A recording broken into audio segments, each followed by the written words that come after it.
Hi అండి. కనిపించే flower పేరు బాల్ లిల్లీ. ప్లాంట్ మాత్రం ఇలా ఉంటుంది. చూడండి, లీవ్స్ అలా ఉంటాయి. మార్చి ఏప్రిల్ నెలలో మనం నాటుకోవాలి. దుంపని కుండీలో వేసుకోవాలి. కుండీలో వేసుకుంటే మనకి గుర్తుగా ఉంటాయి కనుక దుంపలు మనం ఎటు పోకుండా భద్రంగా ఉంటాయి. అదే నేలలో వేసుకుంటే కనుక ఫ్లవర్ పూసిన తర్వాత మనం ఈ దుంపల్ని తవ్వుకుని భద్రంగా ఉంచుకుని మార్చి ఏప్రిల్లో వేసుకుంటే మే నెలలో పువ్వులు పూస్తాయండి. ఇలా ఆకులు ఇలా వచ్చిన తర్వాత ఈ ఆకులు ఎండిపోతాయి. ఎండిపోయిన తర్వాత ఒక కాడలా వస్తుంది.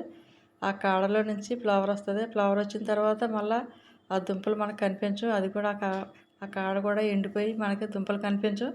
అందుకని మనం కుండీలో నాటుకోవాలి. భూమిలో ఉంటే కనుక మన దుంపలు తవ్వుకుని భద్రపరుచుకుని మార్చి ఏప్రిల్లో వేసుకుంటే మనకి మే నెలలో ఫ్లవర్స్ వస్తాయండి. ఇది చాలా జాగ్రత్తగా పెంచుకోవాలి.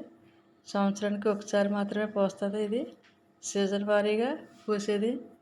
వీడియో లైక్ చేయండి, సబ్స్క్రైబ్ చేయండి, పక్కనే ఉన్న బెల్ ఐకాన్ క్లిక్ చేయండి.